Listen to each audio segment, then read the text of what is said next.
Hello, everybody. Welcome. Neil deserves an intro. No, you go for it. Yes. I'm gonna steal his brown thunder. Black Thunder at this stage. No, my favourite DC superhero. Hello, everybody. It's your old friends on Monday Madness. What's that Black Lightning?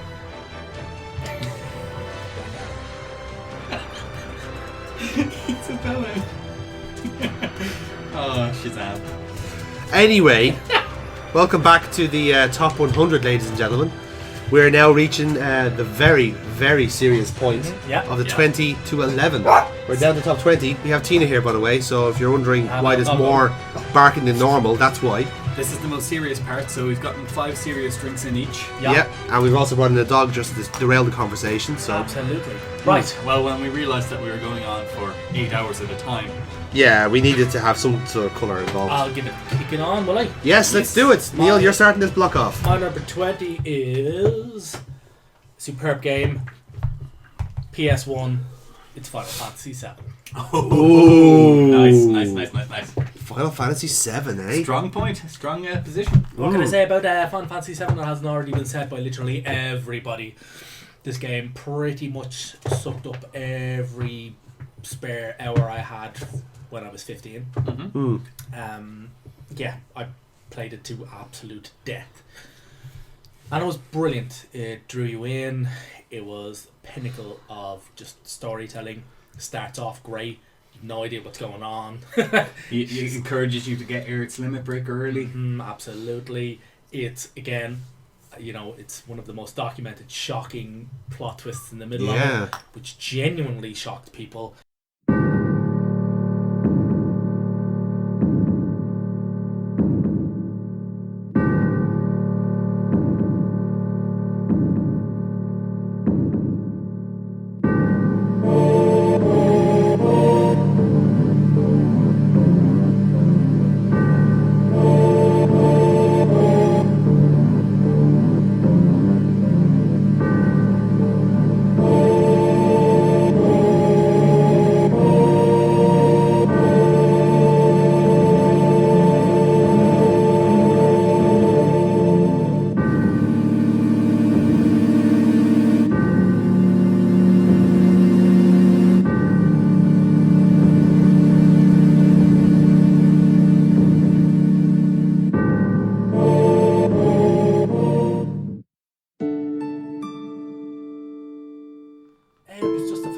Game, a true masterpiece of storytelling. Final Fantasy, the Square Enix have been desperately trying to get back to the sheer levels of fever pitch fandom that this game generated, and they failed every single time. And it was a happy fluke accident, and it's just brilliant. Superb characters, one of the best villains in video game history. Yeah. Exactly. So layered symbolism. All the different machinations and different plot points and different character developments and different character drives. Yeah. Just fantastic. The contrasting villains between Dr. Hojo, and actually Sephiroth. The conflicting ways they do it, the whole Geneva thing, brilliant. The whole mixed identity thing, fucking brilliant. Which is actually alluded to in Sephiroth's fucking name. Yeah, exactly. Numbered. So it's great. Yeah, no, it's just so brilliant. Even taken just at its base level, if you don't think about it even for a second, it's still a great game. Great RPG, stunning RPG. If you dig into it, it's layers on an onion. Fan-fucking-tastic. Yes. With excellent expanded universe I'll add as well. So it's not just the Final Fantasy expanded universe, it's the expanded universe of the Final Fantasy VII. With two prequel games, I believe. Yeah. Them being Crisis Core and the Turks one on mobile. Yeah. Can't remember its name. Yeah. Then after that there's Vincent's one, the Cerberus. Dirge of Cerberus. Vincent being a side character in the real game, so popular that they just said, okay, fuck it, it's canon, you find him. Yeah, it's canon, yeah. You could not just not find him, couldn't you? You could find him and then not go back for him. Yeah. You just don't wake him up. Yeah. You can also just totally skip Yuffie as well. Yeah. She was a random encounter. Yeah. That you had to look for. Shit. Yeah. And then the movie, which is phenomenal CG movie. I'm going to say it was technically brilliant. Oh yeah, I remember the movie now. It's actually pretty good. Children? Yeah, Advent Children. Yeah, it was really good. Which, if you watch dubbed, you deserve to be shot. Yes. In the head. But Final Fantasy 7. What a great tone of changer there. It's like That's my number 20. Adam, number 20. very, very good number 20 as Beat well. that motherfucker. I cannot beat that with my number 20, but we'll go see how we do down the list. My number 20 is another Kojima-verse game. It's one that doesn't get a lot of love, I find, but has recently had a remake. It is Zone of the Enders. Yeah, yes. Zone of Enders. Mech City. Mech City playing well. You play with I believe it's pronounced Duty or something like that. Right. It's your own mobile frame. Yeah. Which is essentially just your mecha for traversing Mars. And you use it to do missions, clear out the ground base, clear out the other fucking runners. Yeah. It's phenomenal fun. Yeah. Just great lasers, missiles. It's a great game. It's a great fun game to play. I'm terrible at it, but it's a great game. It's actually the one stories. Kojima-verse game I haven't actually played. Oh, Yeah. well, we're going to have to. We're going to have the police notes, yeah. There's loads of like little. It's alluded to in almost every game. Like Yeah. there's always like a There's- mecha Yeah, a little statue figure somewhere. Yeah, and it's In, always. In Metal Gear Solid 4, he has Brennan's the office, Zoe, yeah. Yeah. And Zoe is brilliant. It's the whole. There's like I'm gonna be saying this through Metal Gear. You hold up a guard, and it's while you're playing the theme from Zone of the Enders. Yes! And he starts crying, saying, That's "Oh my right. God, Zoe, she sacrificed herself. Didn't you play the sequel? She lived. No!" It just goes so sad and starts crying. That's really good. And it's just, it's such a good game. Again, there's not much to say in it. The story is fun, but it's all typical Kojima cutscenes. Yes. That said, the gameplay is really fucking fun. Yeah, Flying it's around, always his hallmark. It's 3D elevation mecha fights. So Yeah. how can you not love Can't it? say fairer than that, yeah. Exactly. No, really good shout for 20 as well. I think my one is going to be a good shout for 22. It's probably the best free game you're going to get. It's Beneath the Steel Sky. Haha, yes. Still Yeah. like that game. Yeah, well, really, I do believe it was on your list once upon a time, Adam. No, it's still there. I just don't like it. That's fair enough. Yeah, this is from Revolution Software. Big fan of the studio because everything they do is so well written. So sometimes might. Perhaps ducts and conduit. Give me an analysis, Johnny. Well, I will give you an analysis. That was well. To within how many decimal places? Fuck off, 27. He still remembers. All this time, he still remembers. 27 decimal places. Oh, Shorter than light. It's shorter than the wave function that composes light. yeah. I love this because for such a small, tidy game, it just builds such a bleak and weird world where like this central AI is just taking over and is controlling just society, but it's so like asthmatic and so bad at it that everyone in the universe is shit at what they do. The fucking they have like the one guy who's like basically the power technician is just some old narcoleptic with a fag in his mouth. The Resistance are just manual workers who are like, Yeah, that was exactly. Just want change. yeah, Change. and they're all like, yeah, we're hiding in plain sight by doing these jobs. Yeah. It's like when you plan to start the revolution, when we get fired.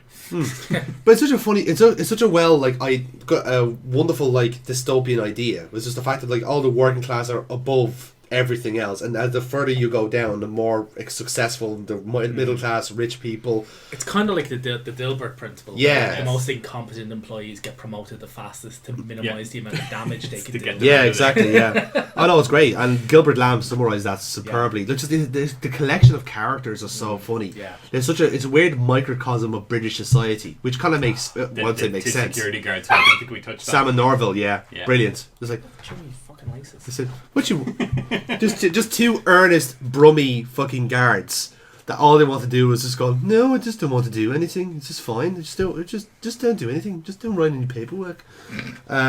Just so And many then of fun. course there's porridge. Yeah, of course, yeah.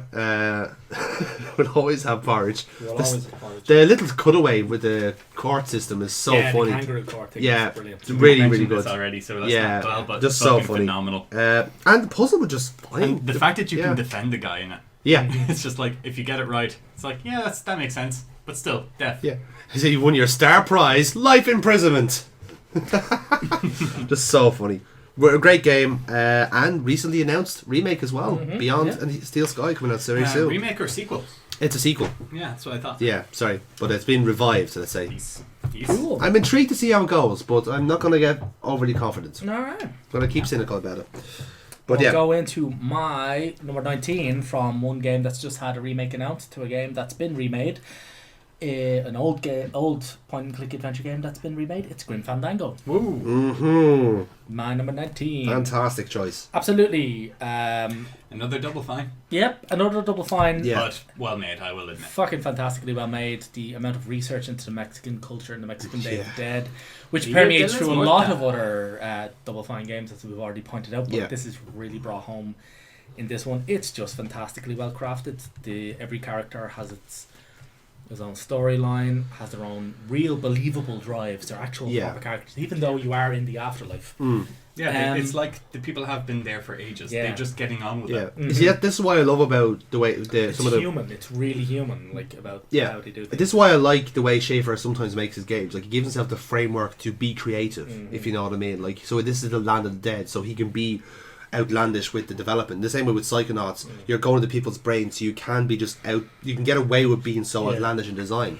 So that's why I love Fandango as well. So I completely agree with everything you're saying. No, it's brilliant. I played it originally when it initially came out, and it was great. It was really, really uplifting. The remake is very true to the original. It's brilliant. Go play it. You can get it for peanuts now, and you really, really should. And the dog agrees as well. Yeah, well, the dog always agrees with whatever you say. She actually quite likes you. But just great game. Great game. That's my number 19. Adam's number 19. We're going to go old school here. We've mentioned something similar to it, but I'm going to go old school. PlayStation 1, Spyro 2, RIPTO'S Rage. Good choice. Good choice. Phenomenal game. Sunk hours into it. 100%ed it when I was a kid. And that is not something that I would do with games when I was a kid. It was fucking just brilliant gameplay. Yeah. Murdering sheep for butterflies even when you didn't need them. Fuck those sheep. You heard it here first, folks. Murder sheep, get butterflies. It's literally when I was in primary school, like second or third class, so 7 or 8, I was asked, what do you call lava when it's underground? And I remembered the level, Magma Caverns. Yes. At which point I went, Magma. And I was like, very good. How did you know that? I watch a lot of TV. I was too ashamed to admit I was playing video games, so I said I watch a lot of TV, as if that was somehow better. Yeah, I was about to say, make you any more or less of a nerd. And there was the Satyr Hills, which had the excellent track running mission. Yeah. You get the charge power up. I love that. Smash your way around to release the girl who was locked away, so she couldn't get asked out on a date by the boy satyr she doesn't like. She's like, yeah, I know you were only trying to. That's what I loved about the Spyro 2 thing, is that there's so many little mini stories in each level. Yeah, every character has just one line of dialogue to express their story, and they do it well for the most part. Yeah, no, it just gets you through the level. It's really fun. Yeah, really good. I fucking love that. Yeah, big fan of Spyro 2. And the ice hockey can eat a dick. Oh man, the remake really does help that a lot, I must say. It really does. My number 19 is along the same lines as Neil's number 20. It is a Final Fantasy game, and the only one I've actually played to completion is Final Fantasy 6. Nice. I knew it. It's probably, in terms of the Final Fantasy games, probably the best one I could have played jumping in. It's the second best out of all of them, in my opinion. After 7. Yeah. Yeah, okay. Fair enough. It was either 6 or 7 for me. I played a bit of 7, but 6 is where I got to the point. What console you played 6 on? This matters. See, here's the thing. I had played the PC version. Okay. Yeah, because it was the one that was kind of redone on RPG Maker, so a little bit that's of sprite version without the FMV cutscenes. Yes, yeah. So that's a shame, but I'd happily. I have actually one of those mini SNESes, so I'd happily play that again on that, just to actually get the full experience. But no, I just fucking love the story, love the characters. Just there's so many things going on. The character arcs that they go through, is unbelievable. It's far. There's darker. some in particular I could pick out that are just so good. It's far darker than Is 7. he her father? Yes, he is. Well, that's implied, heavily implied. Yes. Jonathan doesn't know who I'm talking about, does he? I don't think so. Not sure. Anyway, it's optional characters. Right. Oh, sorry, I do know who you're talking about. Yes. Speaking of dark scenes, I think 6 technically did it first, although it was optional whether or not you did that. Now, which ones are you referring to? The death of a character.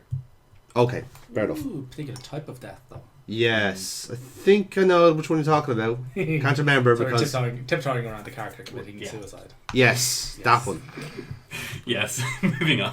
But I was a big fan of some of the certain characters. You then playing it on PC, did you get all the remake bosses? So all the extra dragons? No. I genuinely don't know the version differences. I only played the Game Boy. I don't know. I don't think I came across the dragons because once the world turned to shit, I just went straight up to collecting all the characters and just heading straight for Kefka. So I don't remember offhand going for dragons. I think there were a few actually now that I think of it, just floating around the place. Yeah. So yeah, they were definitely there. For anyone who's not in the know, Final Fantasy VI, this is kind of this kind of generally broad epic JRPG you can't normally expect. The whole general kind of cut and thrust of Final Fantasy is like normal people try and just take on these kind of godlike figures. Isn't Sid in it from 7? Oh, Sid's, there's a recurring character called Zid. Yeah. Right, so it's not the same guy. It's not the same guy. So yeah, basically you have these kind of fascinating characters. Kefka is the main villain of the place, and he's just a dude. Yeah, but he's fucking power hungry. He just wants more. So, that's the way he is. He's the story is they're modifying soldiers with magical energy through the use of the Espers or the Aeons in this one. Espers. That's Espers, and he's the first Magitech soldier. Yeah, which gave him unlimited power. Yeah, he's so corrupted. Drove him batshit insane. Mm-hmm. So, like I said, he just wants the accumulation of more and more power. Yeah, I find it bad as a testament to how good 6 is. Generally, when you say to people, to real RPG fans, that you really, really liked Final Fantasy 7, their almost immediate refrain is 6 was better. Yeah, I can see maybe mechanically it was better. It probably plays better too. Story-wise, I would argue it's better. Yeah, every character is fleshed out. Yeah, like in 7, Barrett doesn't get a backstory until like a very valid point actually. As I was about to say, some of the characters I absolutely loved. Much of a backstory anyway. No, she has a front story. Yeah, 2 of them. Like I said, what a story. I was a big fan of the Cyan character. Really loved him because of his backstory. I love Sabin as well, playing as him. The fucking princess is great. Yeah, their interaction. Fact that it's like you wanted the throne. No, neither of them wanted the throne. Yeah, that's what the coin toss was. He won. Yeah, and got to leave. Fantastic. Yeah, no, I loved it. Loved their interaction. I loved the team that kind of like assembled in that sense, and just never. Everyone's favorite villain, Ultros. Oh, fuck off, Ultros. Actually, do you know what? Everything about the music hall, the theatre was. I loved that section. Loved everything about it. The fact that you have to learn the lyrics. Yeah, that's the thing. Know which ones come in, and then it's like as the tones come up, you're like, "That's that word. That's that word. That's that word." It's just brilliant. Yeah, fantastic. No, just if you get a chance, then the music of Final Fantasy, which is a concert that's constantly being played around the world. Yeah, that fucking song. Oh yeah, beautiful. No, great game. I just thoroughly recommend it. If anyone wants to try a Final Fantasy game. Call Jonathan, he'll loan it to you. Yeah, I'd say start with 6, go with 7, and probably call it there. They're ones you probably want to play, unless you want to go further in, until like 8, 9, 10. Okay, yeah, I'm a big Final Fantasy fan. Yeah, so I would argue that 9 is worth playing above. If you 7. want, maybe if you want to dip into at least it before 7, maybe because once you play 9, you will go back to 7. Yeah, cool.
Right, I'll kick it on. My number 18. Sticking with the classics. Sticking with remade classics. Sticking with old PC classics. Christ. It's Myst. Fantastic. Not the remake, the original Myst. Yeah, Original I Myst. loved the original Myst. It was such a baffling game that I tried so long to get into, and I'm not really sure I fully understood when I played it. Sitting there for hours reading all the books, which were just fascinatingly well written. The amount of fucking extra lore in this game is fucking mind-numbing. Yeah. I'm going to say this is before my time. I Yeah. know about it, but like Yeah. I've never... It's one of those games that, like, the things that it's done are now commonplace in a way, with the And kind also of they're just backstory they're world. not done anymore. It's brilliant. It's basically just you're stuck in an island. You go, you walk around, you Puzzles to find all unlock these more things, areas, right? Puzzles, books that you open to unlock areas. And, essentially, it boils down to the guy who created the island and wants to trap people in books and stuff like that. And it comes down to quite a good three-way ending, whereby it depends on how you do the trap book. But getting there is ultimately your own, under your own steam. You walk around, you can fiddle with everything, you can twist everything, see what It's such a it does. quiet game, It's like such you a just quiet, you're on your lovely, own, relaxing- like yeah. It kind of harks back to the walking simulators that we're just getting into now, like Yes. games like Dear Esther and all this stuff. But the sheer amount of depth and volume in this game is overwhelming to the point where you can see why they stripped it out of games like Dear Esther. Because I have a game coming up on my list very soon that uses solitude very, very well to make you think. And it's one of the kind of the hardest things for games nowadays to get people to do is to think, is to actually dwell on what's going on. And Myst was very good at that. Myst is brilliant. Myst is very good. A lot of people who maybe were around for the original Myst or maybe played Myst at some point will probably argue that Riven, the sequel, was better. Kind of disagree. But I get the argument. But Myst was my kind of gateway drug into that kind of games. And I think it's because of that I like games like Dear Esther and played them and had the patience to stick through them. But it's brilliant. It's a genuinely true wonder of gaming that can only be really allowed when game developers can do what they want without some suit cunt in an office going, no, you must be shooting things every 3 seconds. It's just a truly beautiful, brilliant game. Yeah, I see what you mean. Adam, you're 18. My 18 happens to hark back to something that we mentioned before. Yep. About San Andreas not being as good as Vice City. My number 18 is GTA Vice City. Very good. Very, very good. Neil is Don't mind, ignore the old man in the corner. He's not happy unless it's 3. Yes. And even then. Adam, why Vice do City you like Vice City? It's really fun. It's tongue in cheek. It's just really good aesthetic. The art style with garish pinks. It's so fucking 80s. So bright. So bright compared to GTA. It was something that I played as a kid when I shouldn't have been. Yeah, I same think here. That's a huge Same here. absolutely. That's the taboo of it, like. Yeah, that's the great thing. Like getting the helicopter and immediately going to the beach because you know that you can put your propeller blades down and just mince along the beach. I did that with the mince along the beach seaplane. in a different way to what you usually Yes. do. Or getting on the Faggio scooter and riding around. Just the joke names were the best. Just that was peak GTA for me, man. I Peak GTA. fucking love that game. Just all the Cherry Popper ice cream company. Buying all the fucking buildings and doing little mini missions with them. They were fun. There was good shit. There were entire mission storylines that weren't to the main mission. No. Like the bikers, you didn't have to encounter them. No, not at all. You didn't have to give Love Fist. Love Fist. That was a great part of the game, yeah. It's just like, so I'll be your limo driver for Love Fist. That's actually got a song in game. Great cast at the game too, yeah. Yeah. That's pretty good. Yeah, it was like 3 original songs to put on for V-Rock. Then there were the rampages and the radio stations are the best part of this. VCPR and K-Chat. Jesus Christ. Maurice Chavez. Maurice Chavez. Lip this hairspray! In K-Chat had the Steve Irwin parody. Yeah. Mate, you have to love the kangaroo. Was it something zoo? Yeah, it was. Wasn't that I think it was it San Andreas or Vice City that had the thing? It was like 25 miles from your home, men are given guns and trained to kill. The government calls them the army, but we called it the Killbot Factory. I think it was this. I think it was that one, yeah. And that one was very tongue in cheek with it. The government called it the army. Because I think one of the ads for deodorant was it was napalm. Agent Orange, it's Agent Orange for your skin. Oh, just wonderful. Joe, they've got your wife. But I'm not married. You are now to America. Rated R for retarded. I'll cry when I'm done killing. Come on, how could you not love that? No, I love the How? I love the little radio vignettes, but it's like the game fundamentally as itself is poorly written and very poorly put together as well. Who cares about the real stories? It's the Holy fun you shit, make man. yourself. But Yes. and also a lot of the missions. Like what's the mission where you have to outrun the fucking your own race car driver?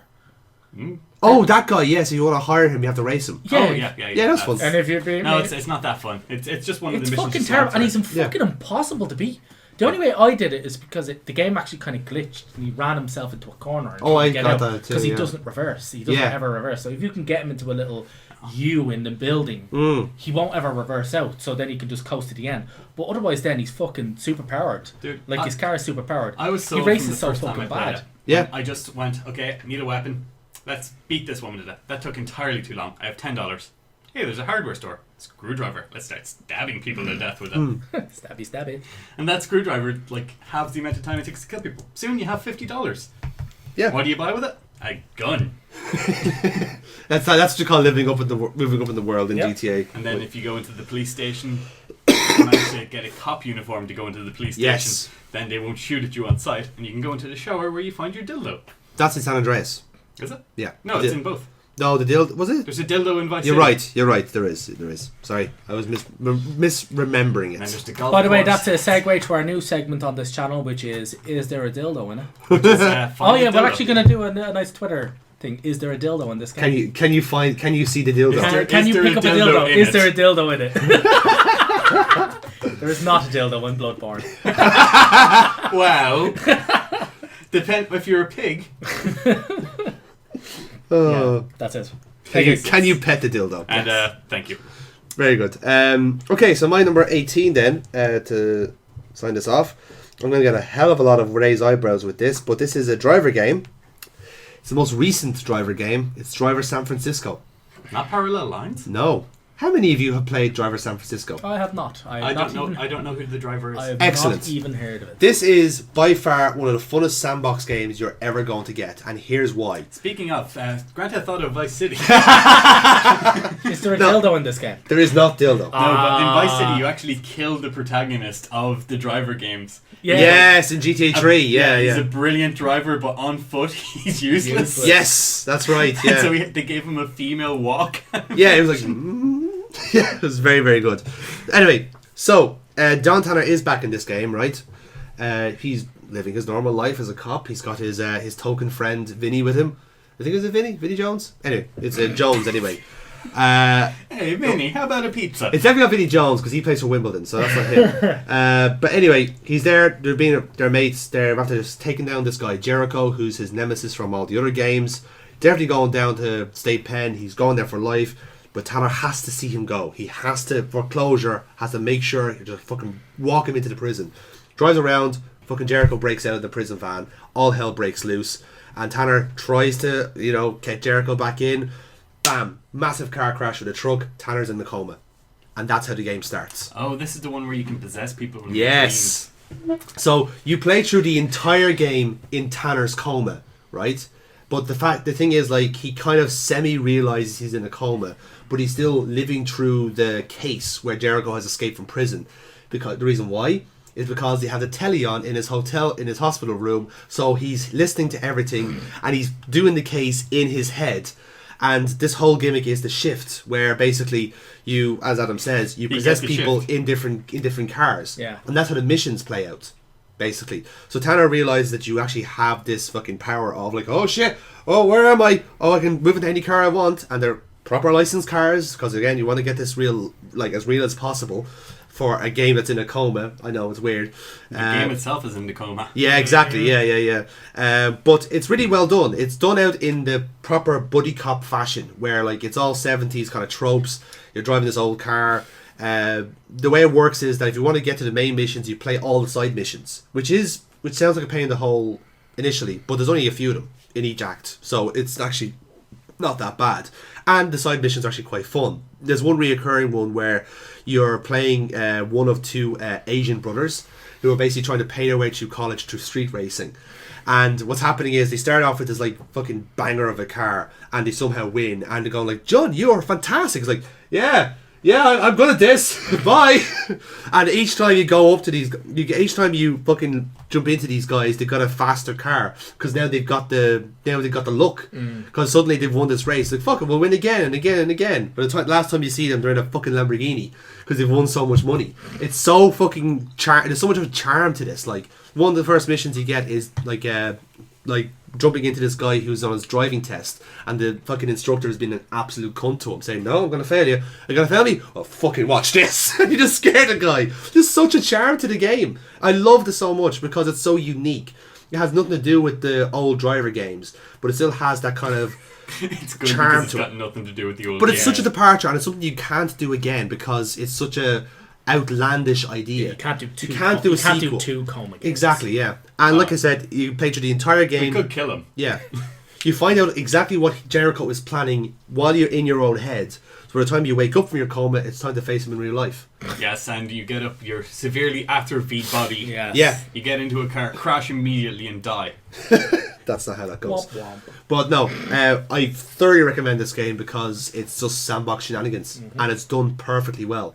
Because what you can do is you actually use the shift gimmick to your advantage sometimes to block off people. So if you're trying to like trap Jericho, you make up fucking like shields basically made out of cars, or throw cars at him at some point. Just fun, absolute fun. Sure. We'll progress on to my number 17, which is still with the classics. Still 17. Still with the PS1, and it's Crash Bandicoot. Nice. Ooh, Nice. Yep, we knew it was coming. Sweet, delicious Crash Bandicoot. Sweet, delicious Crash Bandicoot. We have said all we need to say about this, but Yeah. it's brilliant. Get the remake, get the original, play them. And yeah. It's part of your gaming education, really. More importantly, part prepare of the it. female Bandicoot. Yes. Prepare the female I think it Bandicoot. was Tana, wasn't it? Yes. Yeah. Who canonically left Crash for Pinstripe. Yeah, because she's a slag. She is a slag. She is a slag. Absolute slag. Great game. Yeah, really, really good. How do you pronounce Wumpa? Wumpa. Oh. Yeah, that's it. Yeah. Adam, you're That's it. 17. My 17 is a game we've already covered again. It's Final Fantasy VI. Mm. This time the Game Boy version. Ooh, Ah, yes. I have played a bit of the Game Boy version too. the so- major differences. Additional bosses and slightly revamped difficulty. Ah. There's also an island where you can encounter all of the special bosses and turn them Oh. into the items, the rare items. Oh, that's pretty neat. Yeah. So it takes some doing, and I didn't have the patience for it. Yeah.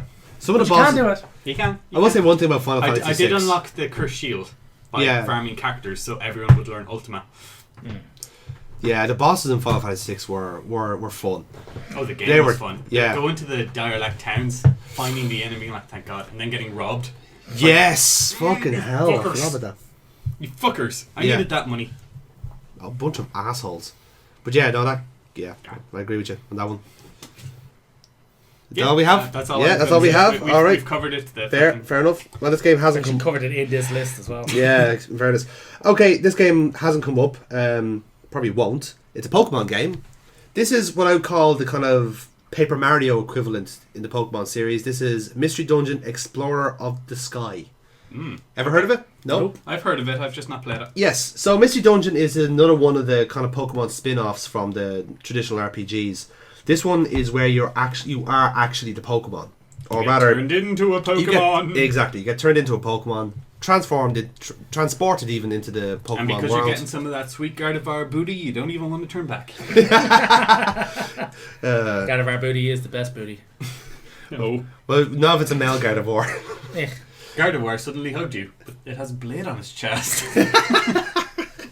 But yeah, the first Mystery Dungeon was Red and Blue Rescue Team, which was nice and wholesome, kid kind of oriented game. One on the Game Boy, one on the DS. And Yeah. then you could use the DS's feature to combine the two. Exactly. Yeah, that was a good nice game. A lot about natural disasters and saving the world. All this one's kind of more about treasure hunting and exploring the world. But all the while through it, there's this troublesome little Pokemon called Grovyle that's nicking all the world's natural artifacts and disrupting the balance of the world. And because the group that you've befriended in this are kind of in charge of making sure this shit doesn't go missing, are on the hunt over this sneaky little shit. But the story plays out, and you realise that Grovyle has his own reasons for doing stuff, and again, puts a lot of like character into these Pokemon that you wouldn't have appreciated. You know, because like there's stuff like a Wigglytuff is an actual character, and like Chateau is an actual character. All these Pokemon you would have took for granted in a way, but they put characters, they anthropomorphize these guys into real people, if you know what I mean. Like for me, if you take the Pokemon out of it, it's just a good JRPG. But because it's in that realm, you know, maybe people take it. You know how the mechanics work because kind of, yeah, exactly. It's just very heartfelt as well. I picked Sky because that is kind of the third over the. You know how the Pokemon sequels work. It's the yellow version to the red and blue. Exactly, and Sky comes with its own side stories for some of the characters already established. So there's a side story about Wigglytuff, for example. There's a side story about Grovyle, his origin story, which is really, really good. And there's a hidden little link between Grovyle and the main character, which we'll leave for you when you're playing the game. But the gameplay itself is it's a dungeon crawler. Dungeon crawler, yeah. Call it. You have a set amount of steps before you run out of energy. You need to prepare, bringing enough things to try and find the exit. To the you need next to load floor. out and all that. Yeah, it's quite involved actually when you get to the much bigger. Trying to capture rare Pokemon, you have to befriend them first before you encounter them in a battle. Yes. And then battle them, and then there's a chance they will want to stay with you. Exactly, and that's how recruiting. That's how the catching works mostly. You just recruit them, but they have to be a lower level of you first. Yeah, and but it's a pain in the bollocks if you're. It is. It's actually a pain in the bollocks in the first game because when you recruit them and let's say if they get defeated, they're gone. They don't come back. Yeah. But in the second game, they fixed that because that was just cruel, fucking child of this. Because some of the mechanics aren't the best, but the story in this is just absolutely incredible. You just get so emotionally invested in these little fucking creatures, and because you, the main character, is an actual human in a Pokemon body. You know, he just gets used to the Pokemon world and wants to stay there, you know, because it's kind of cool. And a big Gardevoir booty. Yeah, in fairness. Sweet Gardevoir Poontang. But no, it's just a great game. Just very emotional stuff. Never say Poontang like that again, please. If I was drinking, I'd be dead right now. So yeah, that's all I have to say on that. Neil, your number 16, I think. My number 16, still with the classics. Moving to the PS2 though. And it's just that. Again, another game that's been remade. Fucking hell. Jesus, yeah, just nothing but remake city up in this motherfucker. It's Shadow of the Colossus. Oi. Yep.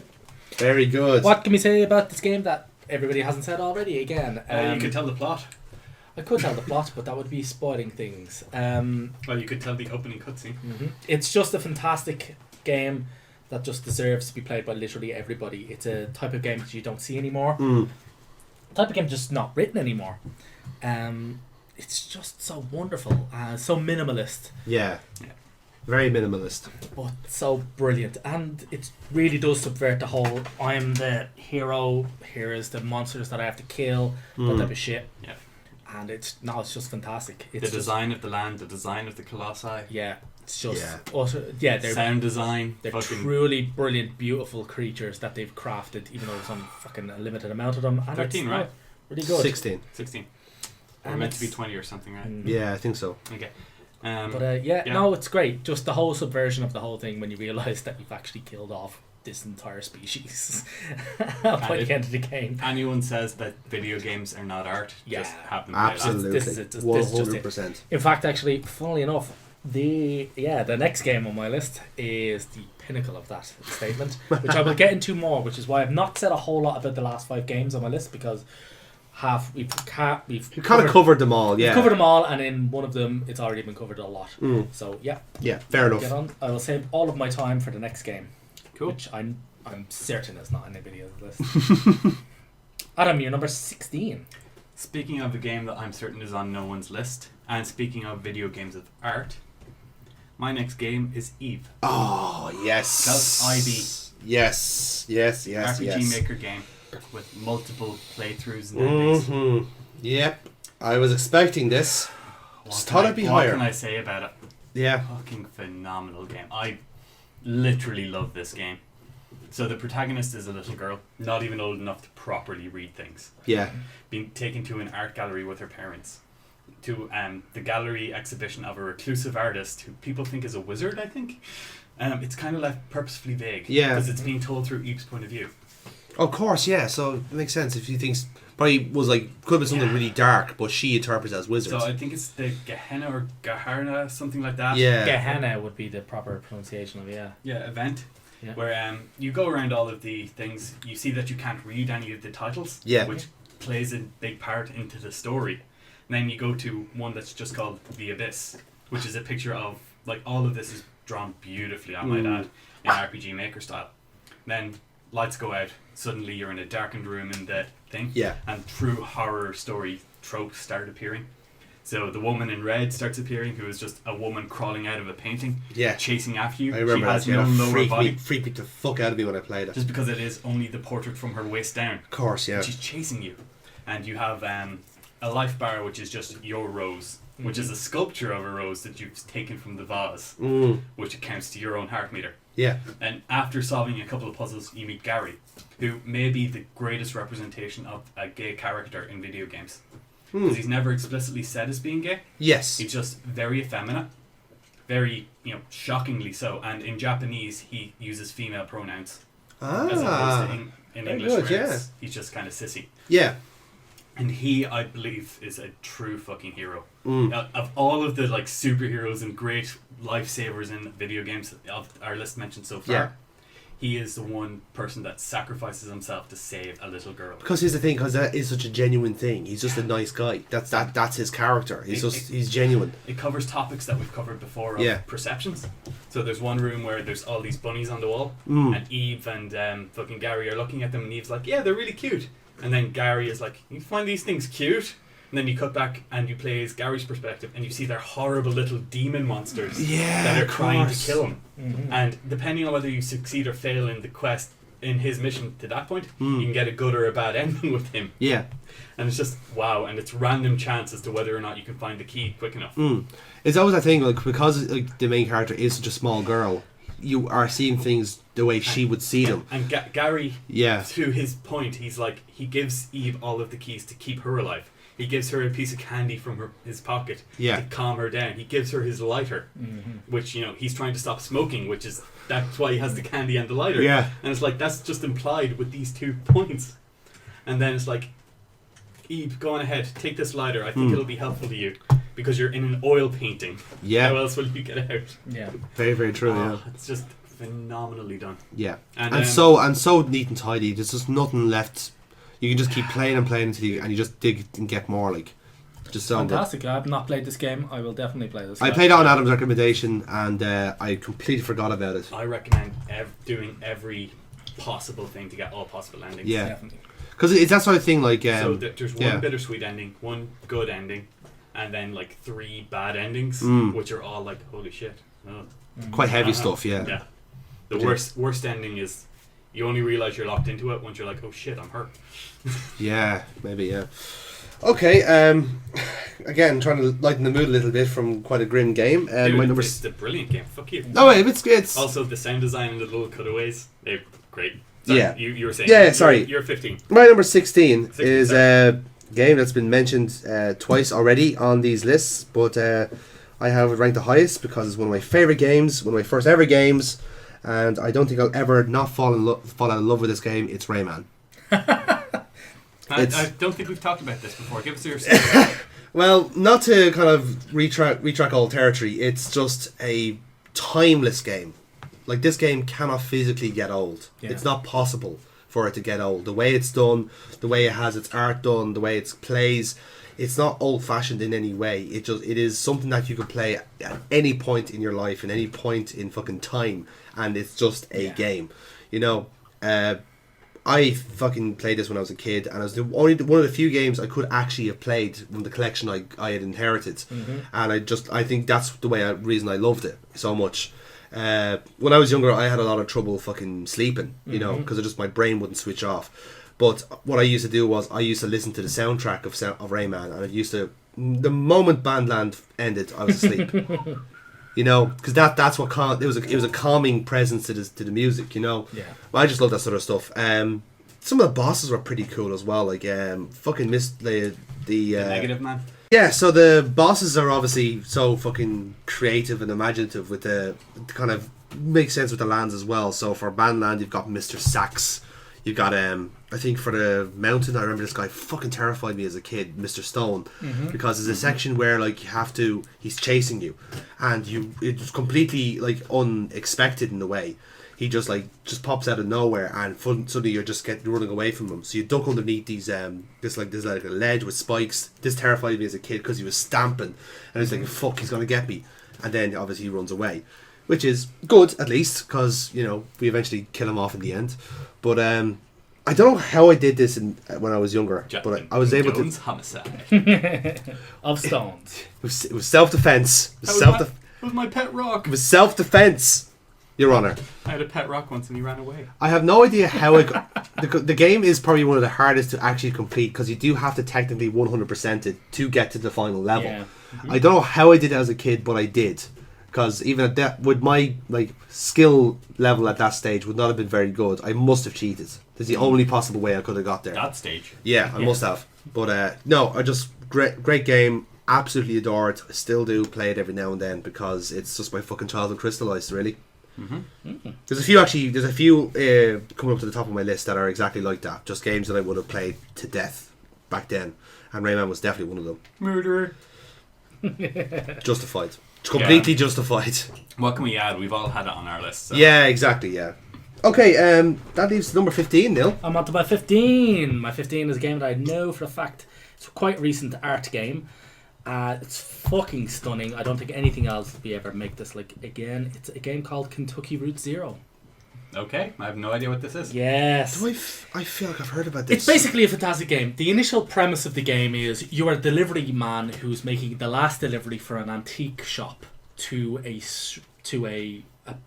building. Yeah. The building is located on Kentucky Route Zero, and you can't find the place. And then you get led down this dystopian kind of fucking Lynchian backwoods in redneck territory, and it's so surreal.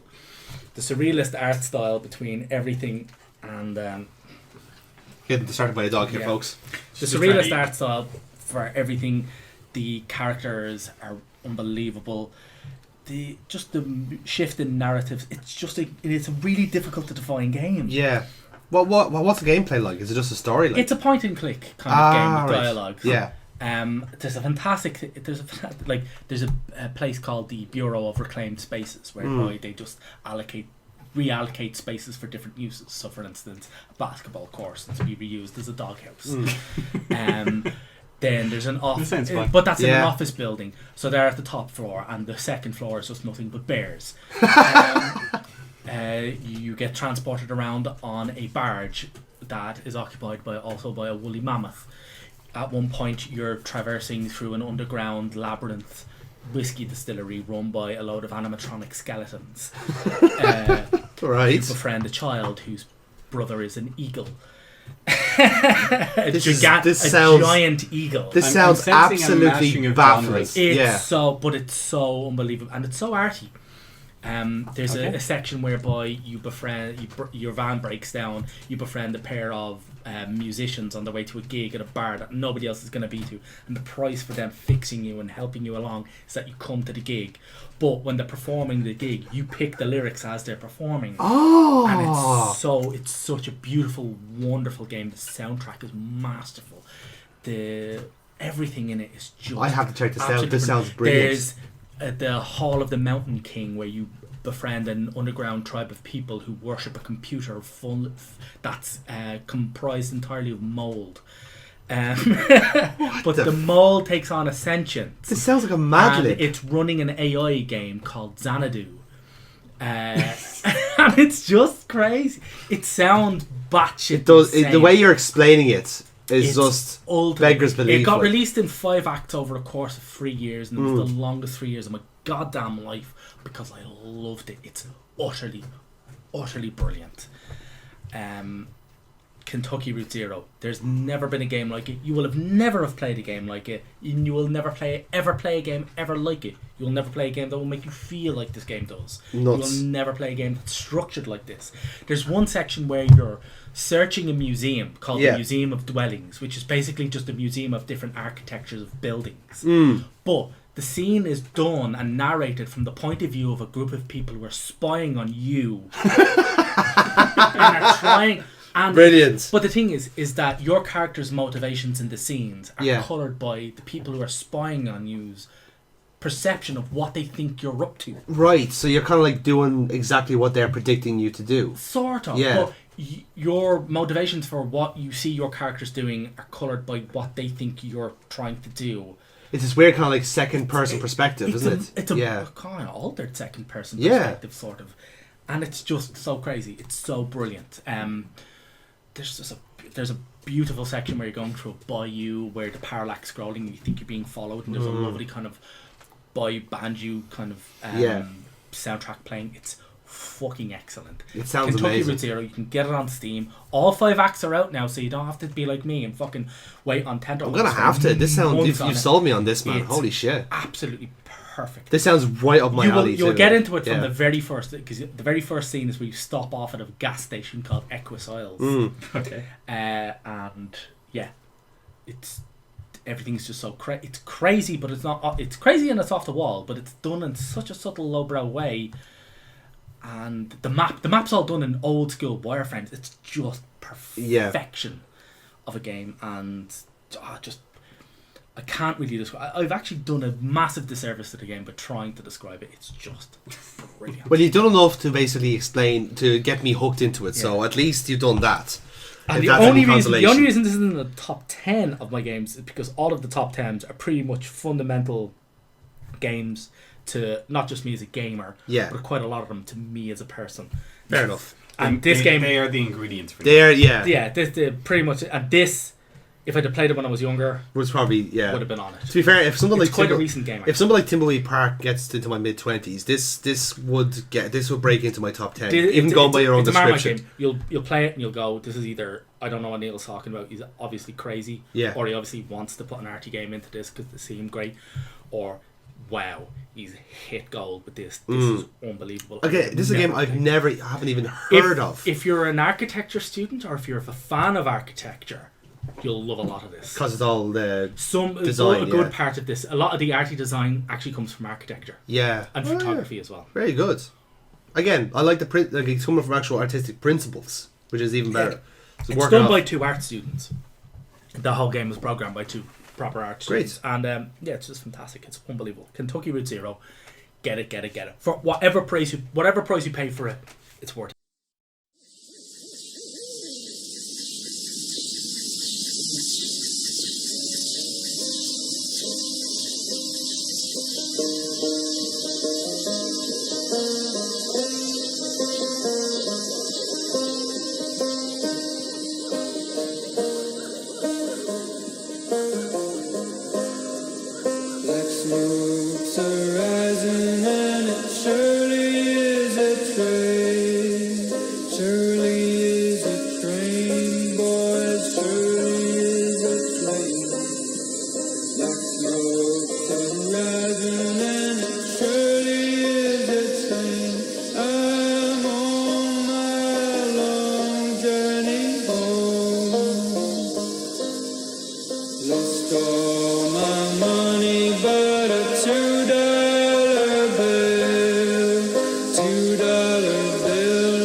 Yeah. Adam, you're number 15. Less arty. That spiel is why I didn't say anything about my last 5 games. Saving of time. Yeah, that's fair. Fair enough. Use it well. My number 15 is a game that's dear to my heart. It's PlayStation 1 Digimon World. Digimon. Yeah, I imagine you're a mark for it, so that's good. Play as a Digimon tamer who's sucked into your Digivice keyring that you use to battle Digimon with to get taken to File Island, where you're given a Digimon partner at the rookie stage. You can train him up into a champion level before you start the mission, or you can go out with a rookie and get your ass kicked. I don't care. Whichever works, yeah. You have to go around the island recruiting like pure base form Digimon back to the island, while also you're able to battle like the DNA mixed forms to gain experience. Once you get your, so it's like rookies are worth 1 prosperity. Champions worth 2, ultimates worth 3. Yeah. There are some exceptions to this based on the shit tier ones, but literally the ones made out of shit. But yeah, generally every Digimon you get will open up new sections of the city. So they actually feel organically alive. So for example, you recruit a Palmon, that'll expand the garden. You can grow bigger meat than you were growing before. Right, so actually it's kind of like a HM slave in Pokemon. No. These Digimon become residents of the town. Oh, I see. Your Digimon is your partner for life. Oh, right, okay. And since Digimon reincarnate, you know, that's how you get new Digimon. Yeah, okay, fair enough. Because I'm not mad at the Digimon, so I don't. If you really get know. One of the 15 different shopkeepers, you can get a shop and then expand the inventory with each of the other ones. Very nice. Then you get the arena to go into a battle mode, or you get the restaurant, so you can feed your Digimon without dipping into your own supply. You can just go in there and feed them nourishing meals that are actually cooked, which will boost stats. Interesting. It's an excellent game. It's sort of like a combination between Pokemon and Animal Crossing or something. Yeah, it has a lot of Animal Crossing elements, The battle systems, it's a bit weird. You can break it easily just by getting your Digimon intelligent enough to learn the attack command. Then only giving it one attack that you want to focus on. That said, it's very fun, and trying to get a Digimon partner without using the codes, or not codes, but the walkthroughs, guides, is very difficult. I can imagine, so it's just an excellent game. I recommend playing it highly. Very Each good. of the areas are fundamentally different. You go through a swamp, and all of the background art, like the areas you walk through, is perfectly. It's all drawn. Yeah. It's all gorgeous artwork. And then Even for PS1, Digimon have set paths. Yeah. So if you get good at dodging them, you're able to skip a load of the weird, shitty encounters that you never want to go to. Fantastic. No, it sounds actually quite good, because again, it's very something like if you were a Digimon fan, you'd be all on board. But if you didn't even watch Digimon, even without that, you learn. You just play a great game. Yeah. No, very good, very good. Right then, my number 15 then, going the exact opposite Digimon. It's a Pokemon game. It's Pokemon White. So Generation 5 this time. White 1 rather than White 2? Because I actually quite like the Legendary. Legendary Zekrom is that's the black one. No, you could just play Black 2. You could do, but Black 2 wasn't as good in my opinion. Hot take. It's not really a hot take. Nah, fair enough. Pokemon White and Black, whichever one you play, they're absolutely fantastic games for its story. It's funny because there's not. That's like playing a Pokemon game for the story. In a way, it works in this one because they didn't do much changing mechanics or anything like that. They did a few things to make the game easier in a way, because Gen 4 was a slog in places. But because of that, because there wasn't such an evolution graphics wise or mechanics wise, they decided, you know what, let's go full tilt into making a story that's going to captivate people, and that's what they did. It was centered around Team Plasma, the villains. They had this weird kind of hierarchy, kind of like a weird kind of I wouldn't say it's like a cult, but it's they had this weird kind of personality around Getsis, and he crowned this prince called N. This is all explained in the opening cutscene. And it's not explained, it's just shown. It's shown, yeah. And that's again separate from what you know now when you start off the game. Can listen to the hearts of Pokemon. Yes. Now here's the thing, right? It also ties in. It does a very good job of tying in everything legendary wise, villain wise, all this sort of stuff. It actually is binding everything together, so they're not so separate as they were in the old games. They always have some sort of theme going for the legendaries. Like in Gen 4, it was like time and space. This one, it's truth and ideals. So it's already such a highbrow concept compared to what's already out there with Pokemon, and it ties into the narrative because N thinks he's the hero that saves the land. Yeah. He is one of the two heroes. He is one of the heroes. He knows this. He's destined to be. He's either truth or ideals, depending on your version. Yes, and exactly. You are the other one. You are the other one. So the way it works out is you basically play the game as normal with this stuff in the background, because Team Plasma has this weird kind of meta commentary on Pokemon, in that do you ever thought of how inhumane it is to battle Pokemon? And there's actual to capture them at all. You basically make them your indentured slaves. Yeah, and the fact is it's actually quite, the characterization they do is actually quite funny, because he'll be doing this little diatribe and he's actually pacing left and right as he's talking. Yeah. It's kind of cool. It's an actual character trait they put in as part of his actual animation. And there's townspeople wherever they're going, do you know what? He actually has a point. Yeah, a lot of people, like you come back to it 2 years later in the sequel of White or Black 2, and there are people that genuinely believe that they did the right thing letting their Pokemon go. Yeah. They're like, I wonder how my Furfro is, not Furfro, like my Purloin is. Purloin is, it's like, huh, maybe I think I did the right thing letting him go. I'm sure he's happier in the wild. And the thing with Gen 5 as well, it kind of was it was completely separate to all the other gens in that geographically it was based off the United States. It's based off in America. So it's the Americanized versions of Pokemon in a way. So you'll have like a Geodude who's like a Geodude type. Yeah, you'll have a Machop type, and that's very deliberate. A lot of people don't like that, but I loved it. Once I realised that every Pokemon in it was a direct analog to the first gen, I was like, oh, okay, fucking Pidove is literally just an American Pidgey. Yes, exactly, and I love that. I love the idea of it.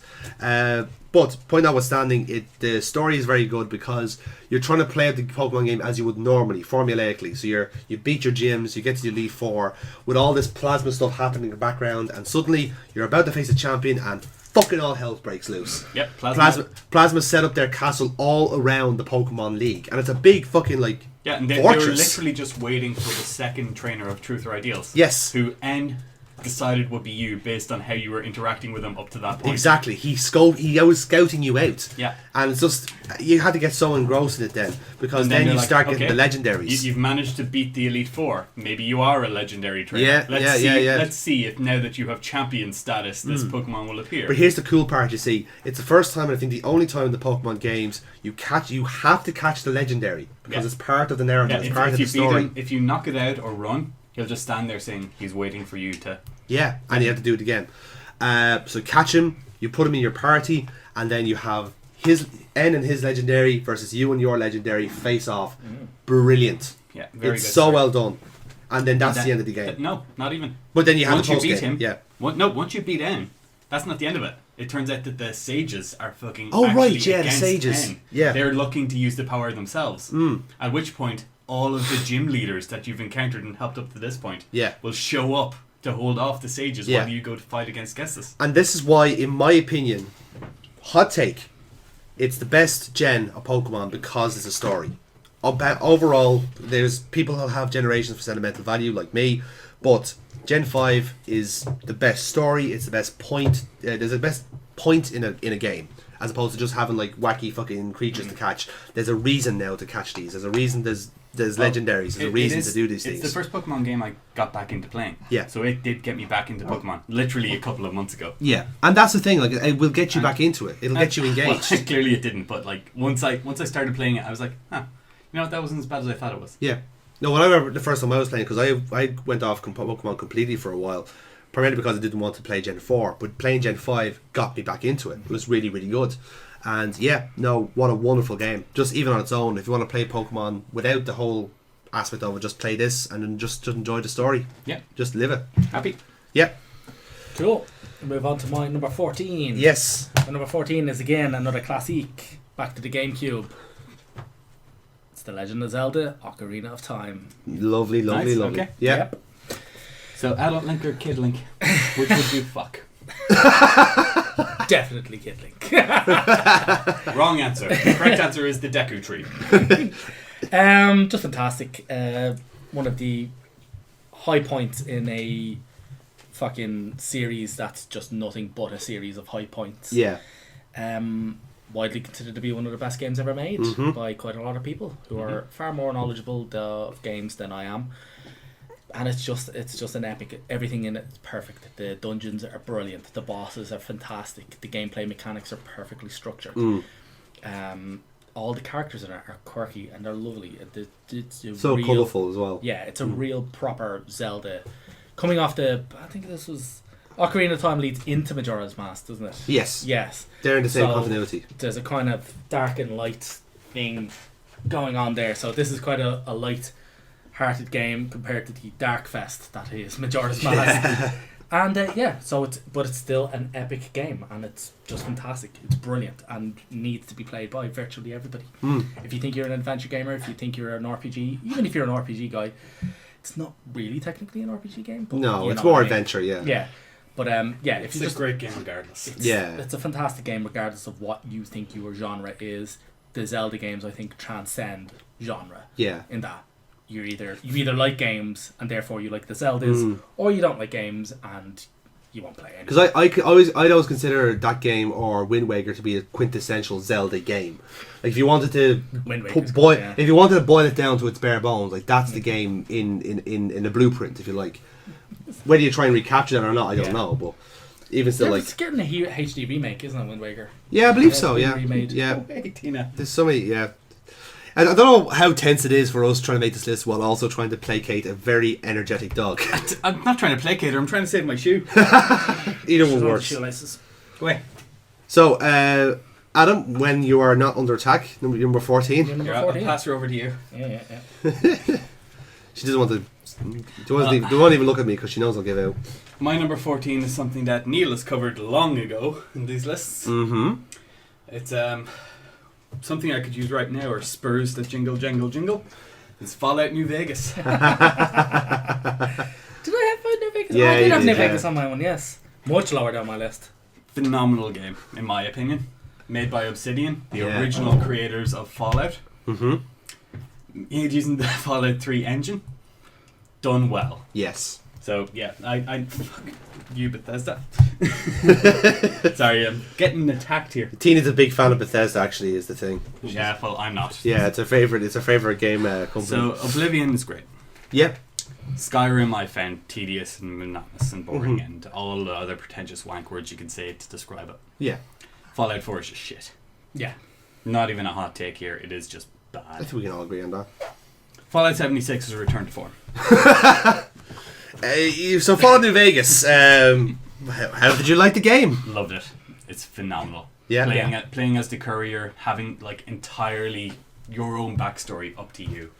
It's the first time a Fallout game has done this forever. Yeah. And it's just great. The dialogue options in the game are fantastic. And the characters, like your companion characters, Boone for one, Rose the Shannon Cassidy. Yeah. Phenomenal story with their companion quest having really deep and meaningful choices towards the end. You decide how their lives go after you leave. In particular, the powerfist girl, Veronica. She's voiced by. We covered this last time. Yeah, we did mention it. Felicia Day. Yeah, Felicia Day. Yeah. Yeah, good characters. Just great.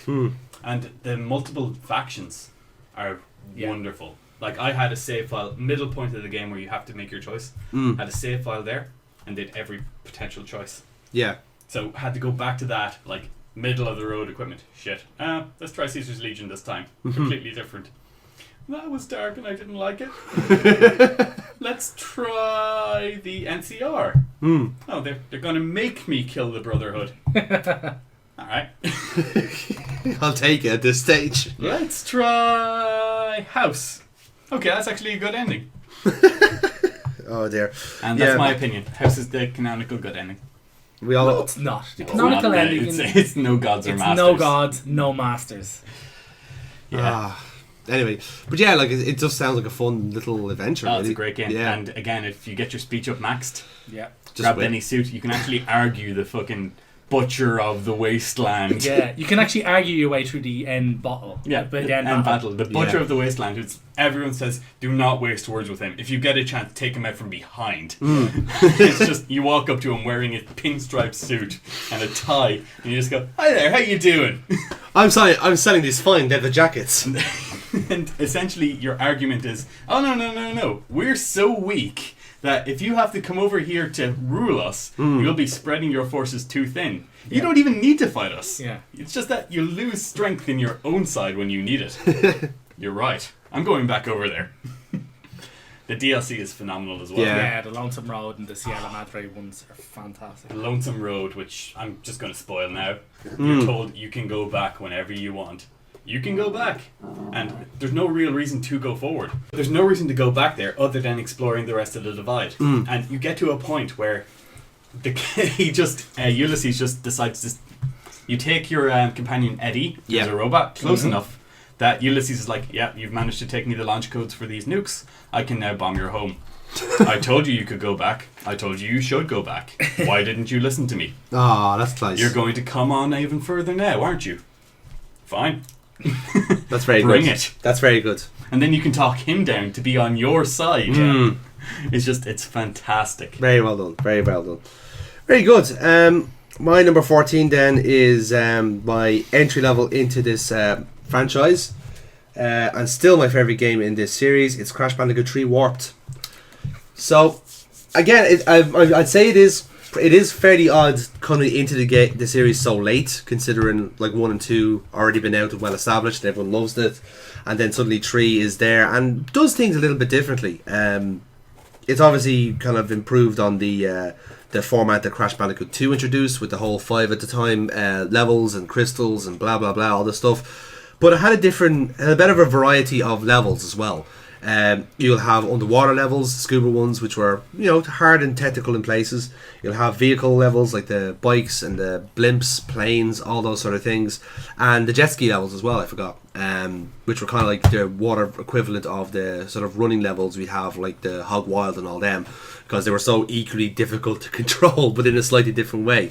And the Coco character obviously debuting as well, being actually playable. So yeah, overall a really good game.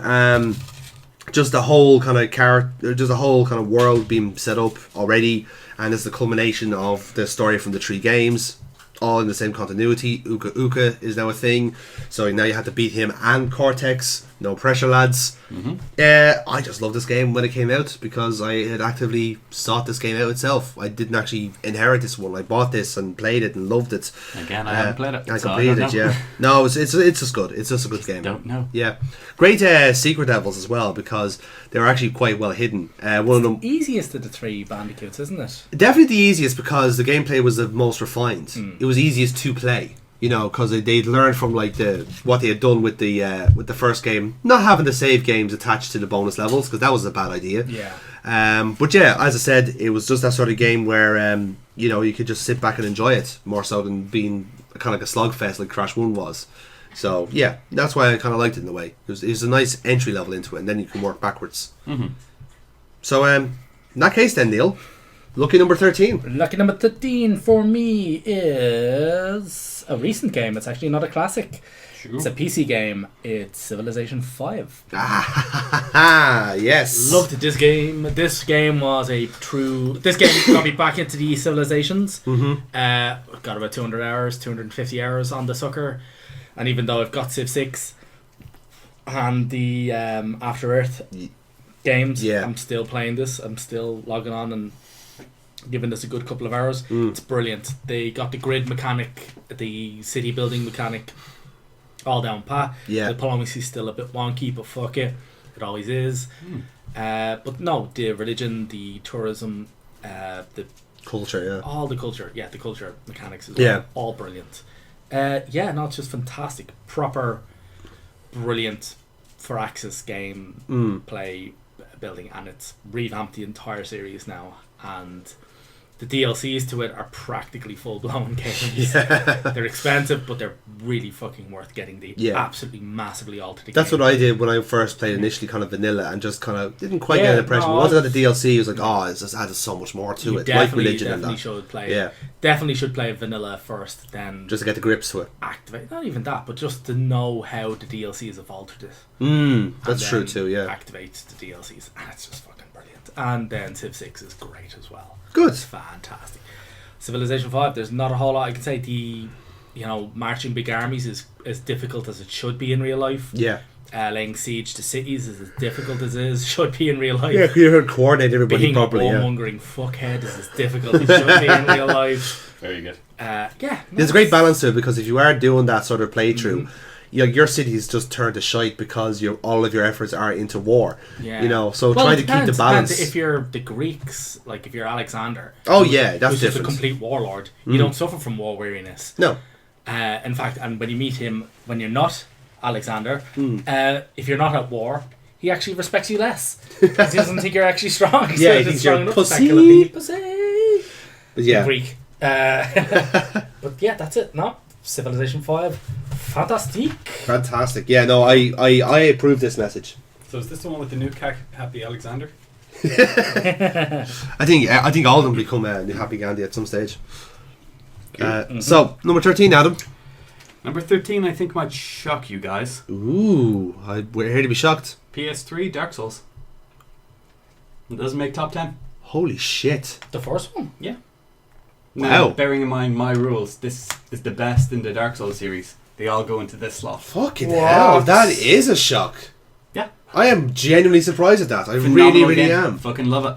Play through it repeatedly. Would play through it now if I could.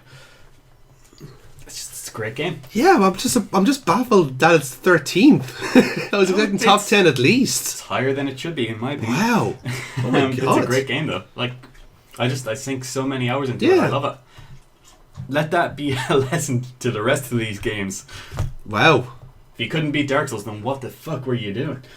If you could beat Dark Souls, then how the fuck could you I'm do it genuinely more? amazed at that. I really, really am. Yeah. So anyway, Dark Souls. Yeah, talk about the game anyway. You are a immortal being, essentially a zombie. Yep.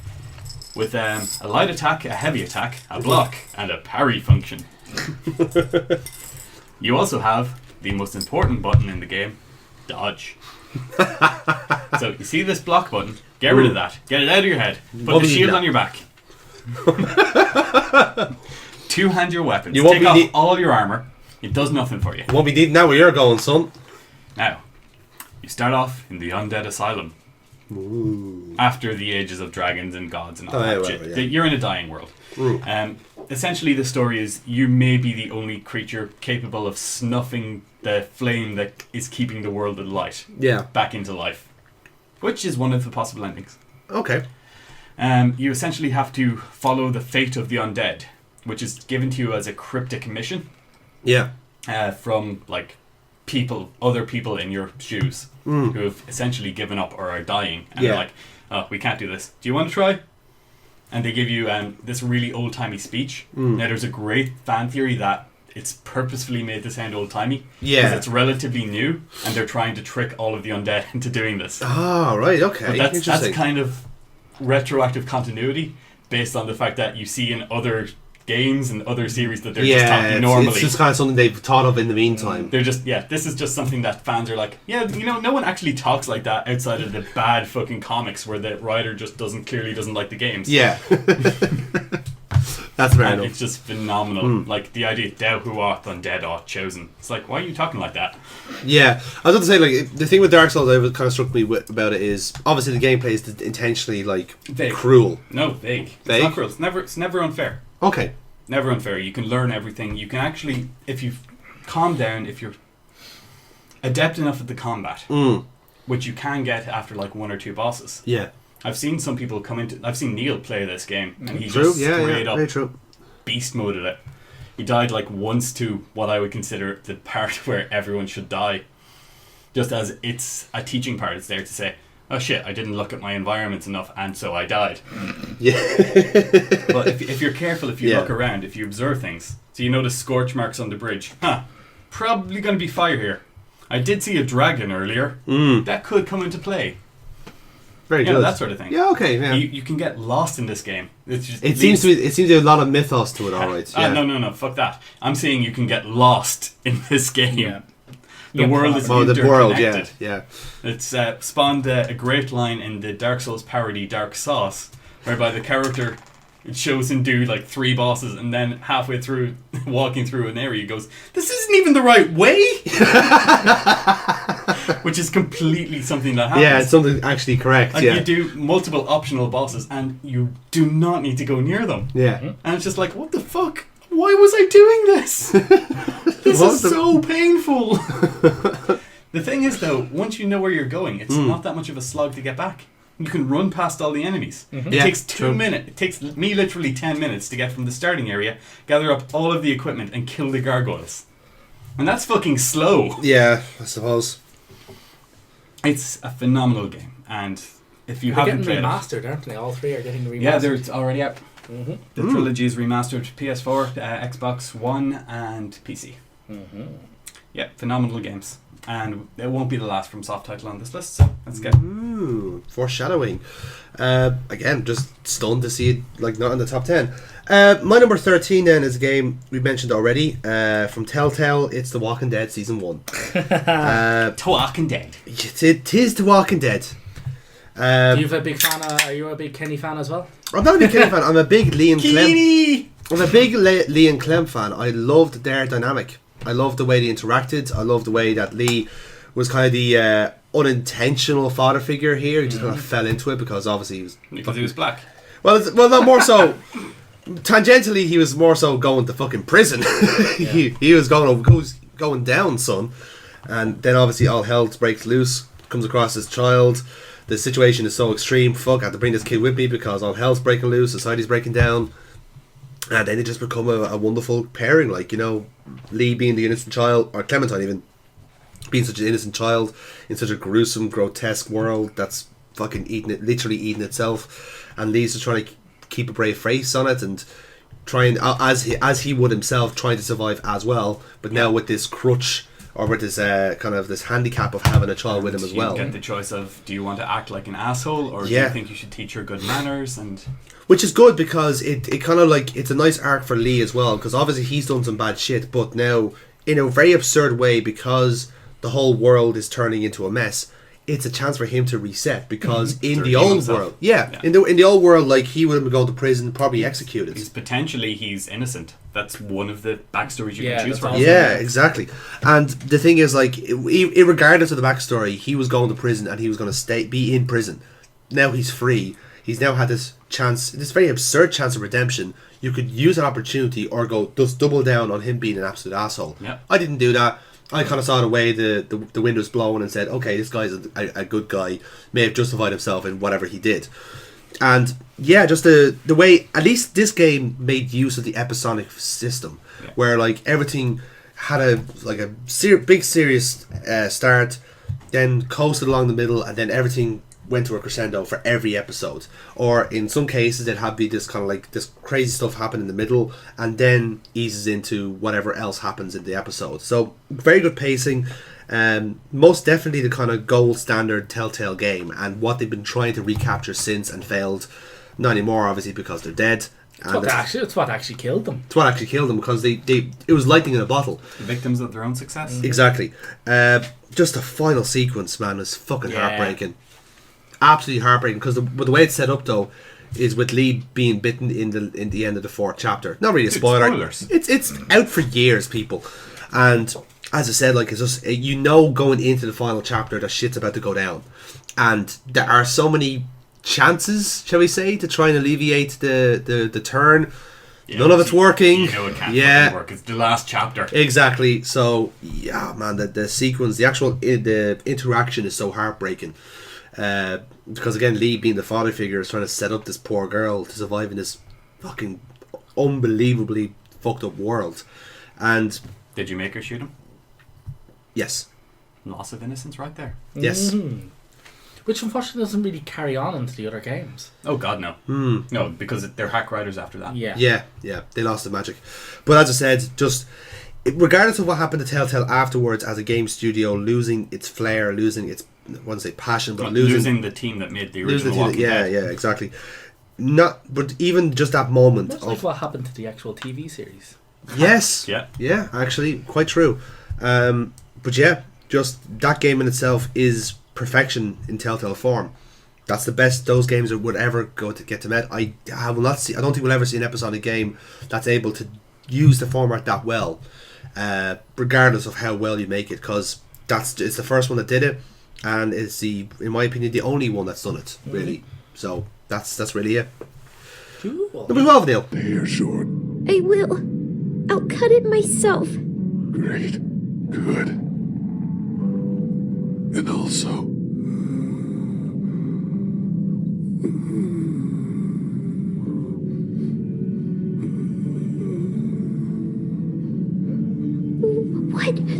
What is it?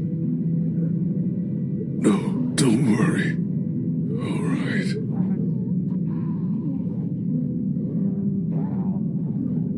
I'll miss you.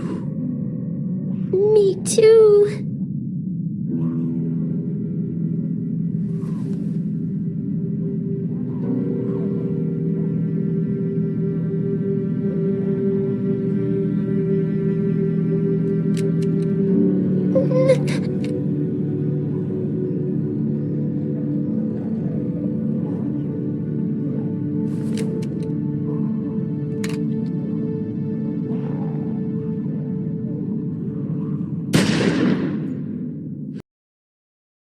My number 12 to the Wii, to the old games. Well, not old, but not as recent. It's pretty old. Yeah, Super Mario Galaxy. Very good. Very good. Very good. Pure brilliance again from Nintendo. Mm. It's such a wonderful kaleidoscopic vision of a game. Very It's colourful. so brilliant. All the different mechanics. The way it's weird. See, the thing about Nintendo games is that the way they weave all the mechanics so seamlessly. There's no, I need to learn this. I need to go. There's no tutorial kind of levels for this new mechanic. Yeah. It's just weaved so perfectly into the fabric It's seamless. of the games. Yeah. And it's, it's just fantastic. It's truly, truly a great game. Yeah. Odyssey is probably even better. The only reason Odyssey is probably not on this list is because I don't own a Switch. And that's purely it, because Odyssey, from what I've played of it, it's better than Galaxy. But I own the Wii and I played Galaxy to fucking hell, and it was just excellent. It's such a brilliant game. It's such a brilliant, beautiful game. More just Nintendo perfection. What reinforces that point you made earlier is just like, how on earth do you keep topping these games? Oh yeah, I don't know how they're doing that. Is it different teams doing each time? I wonder. I don't know. Yeah. Whoever it is. Yeah. I don't know. Just give them all of the money. Fantastic. Adam, you're 12. What's better than Dark Souls, Adam? Ico. Wow, Jesus, what a start! What a fucking start! I'm down with that. Yeah. Here. Art, themes. Yeah. It's so small, so tidy, just works. Beautiful. It's pretty much a masterclass in subtlety. Yes. In that nothing's ever stressed. It's always allowed. You need a second playthrough to get subtitles Yeah. for the other character. Yeah. It's fucking brilliant. Yeah, it's fantastic. The whole game's allowed to seep kind of organically. It's into sweet. The player. Yeah, it's a sweet game. It's an entire game. It's an escort mission. Mm-hmm. And that's the mechanic. It's an escort mission done right. Mm-hmm. Because that is why you're playing. Yeah. You need to get the princess, or whatever she is, to the statues, essentially, just to immediately wipe out all the enemies. Yeah. And then you're just trying to take her out of the castle. That's your entire thing, Mm-hmm. is to try and protect her. And then there's the darker undertones of, wait a minute, I was just put into one of these hundreds of thousands of coffins. Mm-hmm. I managed to escape, but all these black things that also have horns, just like my character, I don't think that they escaped. Yeah. That's the best. Again, it's from the same team who made Shadow of the Colossus. Yeah, it's their first one, Team Ico. Yeah, and it's just fantastic. It's potentially a sequel to Shadow of the Colossus. Potentially, it's ambiguous. we can use the wanky term spiritual sequel, I think. I think it is less specifically ambiguous. So I think Shadow of the Colossus is meant to be the first in that, the doormen cycle. make the first horn child. Yeah. And then Ico is the kind of what's left. Yeah. And then Last Guardian kind of fits in there as well, doesn't it? I'm not sure, I haven't played it yet. Brilliant game. Yeah. That said, though, another example of games as art. Yeah. You can look around any environment in this. It's like a dull sandstone-shaped castle. Yeah, it's so empty. And everything in it is just sculpted to be an environment you can walk on, or just look at, or try to get your bearings from. It's very MC Escher with it all, the whole thing. And some of the puzzles are like every puzzle where you have to leave the girl. Yeah. Just to get around somewhere. It's like, I need to leave you here. Please don't get caught by the shadow monsters. I'll just be turning that crank up there. And then shadow monsters. Yeah, that's what they say. The moment you've done it, you it, have to finish turning the crank, and get back down to her, and then beat them off with a stick. I know, yeah. It's really well done. As I said, I've been trying to play it at your request, but there we go. Ico. Yeah. My number 12 then is, some people consider this to be one of the best, if not the best, point-and-click game ever made. It's The Curse of Monkey Island. Or Monkey Island 3 to... That's not better than Dark Souls. in some circles it is, Adam. But no, holy shit, this game is incredible. It really is for the time, because it was just at the time where... Controversial ending. Yes.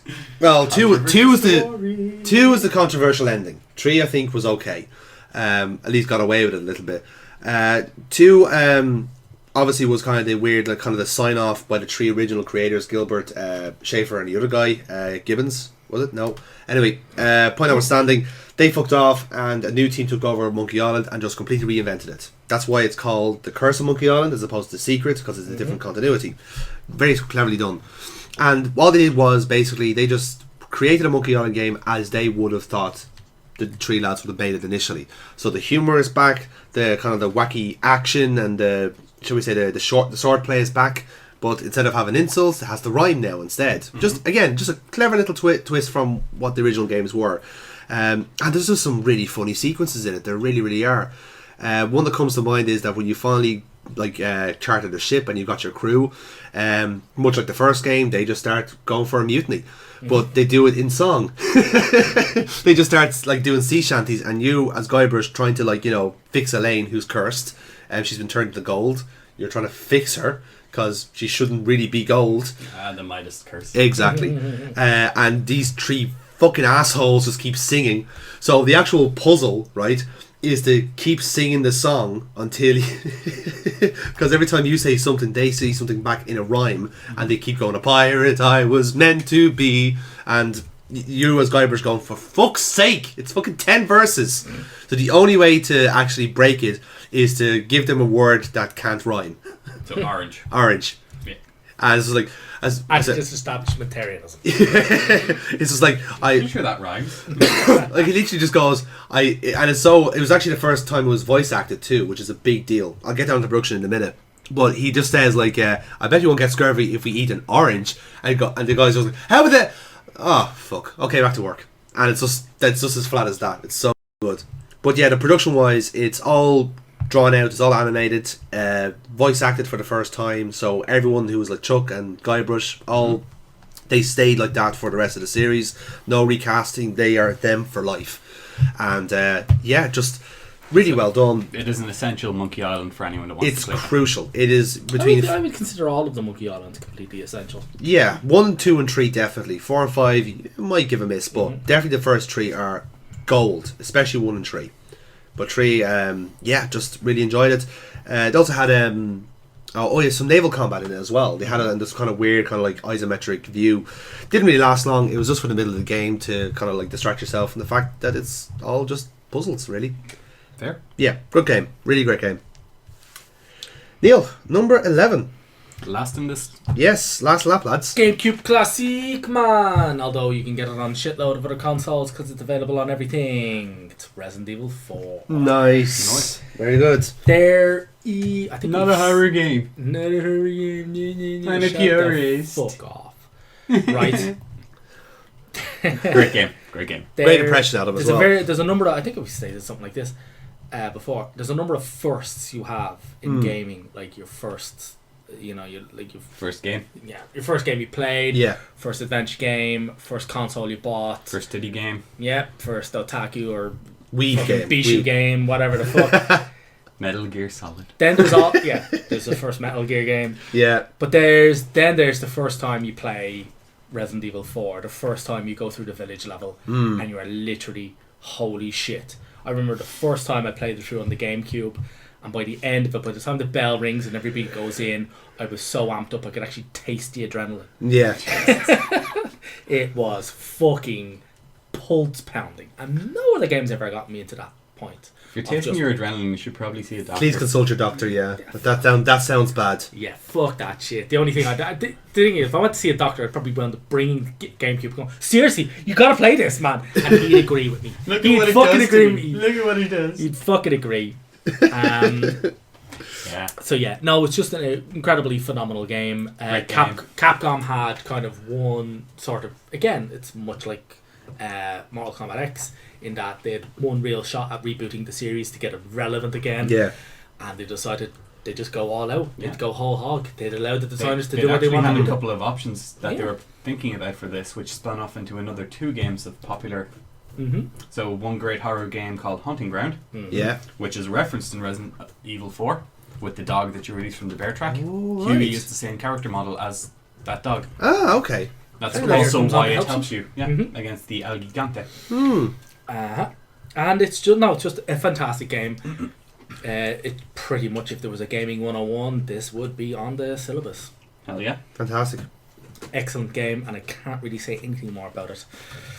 Very good. There's subtle touches to it, For instance, the fact that your character runs slightly quicker with a grenade in their hand, because that's actually how people do it in real life. The fact that you can get eaten, lighter, the fact that you can get eaten by the fucking Leviathan in the lake if you just shoot the water, which scares the piss out of everybody. Everyone tries to shoot the water. Everyone just tries to cap the water a few times. Oh, I wonder what that did.